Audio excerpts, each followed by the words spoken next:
Trading Places. Not only is it a great 80s comedy film that's set at Christmas, but it's also a great example of how to do the 3-act structure well. And if you don't know what that is, then it's basically the beginning, the middle, and the end. An outline for the screenwriters so the plot keeps on moving and there's never a dull moment. And if you're still confused, I'll leave an annotation to a video that I watched which helped me understand what it was. But for those that are up to speed, let's get right into it and jump into Act 1. Act 1 is basically the introduction to the film and is there to give exposition. It establishes the main characters, sets up their relationships, and builds on the world that they live in. Near to the end of Act 1, something happens to our main character that either affects them in a good or bad way. And we call this moment the inciting incident. Some examples of this is when Marty McFly gets trapped in 1955, in Taken when Liam Neeson's daughter is kidnapped, and in Stand By Me when the boys first hear of the dead body.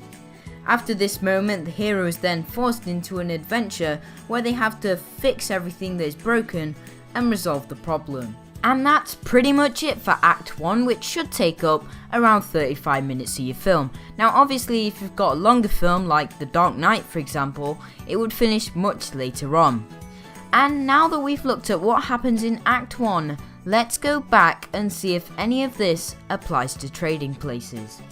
First let's talk about setting. Well, right from the very opening credits of Trading Places, we already get a good idea of what the location is. And also, the music that plays in the background sets the tone perfectly for what we're about to watch.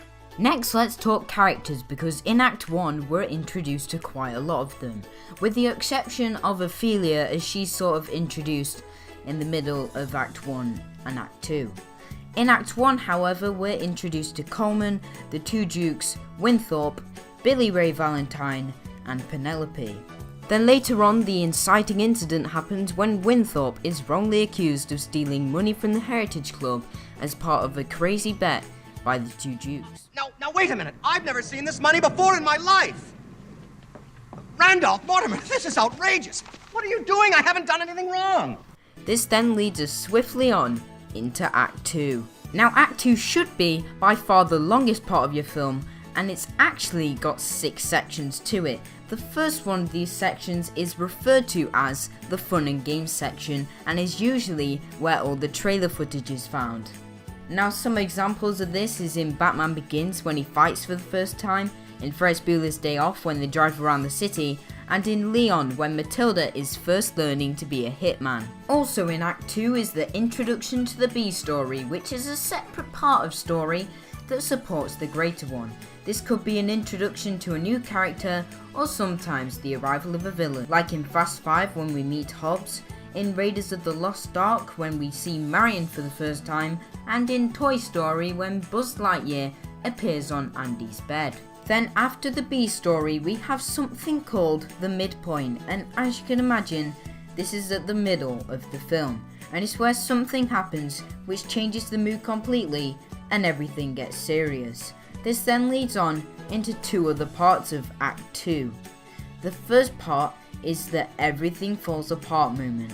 This is where the character is in worse shape than ever, and it ultimately leads into the next part, which is known as the Dark Night of the Soul, or as others call it, the All Is Lost moment, where the hero is at the lowest in the story, like in Casino Royale when Bond gets tortured, or in Whiplash when Neiman is in a car accident. However, the next moment in Act 2 is known as the breakthrough, when something happens which keeps the story going and gives the hero a fighting chance. And a good example of this is in Toy Story 3 when the claw is used to save Woody and all the other toys. And now let's recap what happened in Act 2 Trading Places. First off, fun and games. This is when Billy Ray has a party, and the B story is when Winthorpe goes to live with Ophelia. The midpoint in the film happens when Winthorpe dresses up as Santa Claus and goes to frame Billy Ray with some drugs. This ultimately leads into the All Is Lost moment when Winthorpe is about to kill himself, but the breakthrough happens when Billy Ray overhears the Dukes talking about the bet they made. And finally, let's talk about Act 3, which is by far the shortest part of your film, and it only has 2 sections to it. The first one is the final battle, which is the hero's only chance to make things right and fight off evil, And the next one is the new normal, where everything is well again, just either better and in a new context. Now one example of this is in Back to the Future, where Marty McFly returns home from 1955. And finally, let's recap Act 3.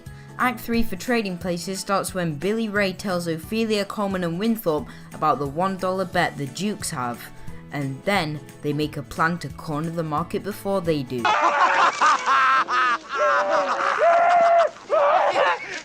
Happy New Year! Winthorpe, Valentine, Hey, how'd y'all make out today? how could you do this to us after everything we've done for you? Oh, see, I made Lewis a bet here. See, Lewis bet me that we couldn't both get rich and put y'all in the poorhouse at the same time. He didn't think we could do it. I won. I lost.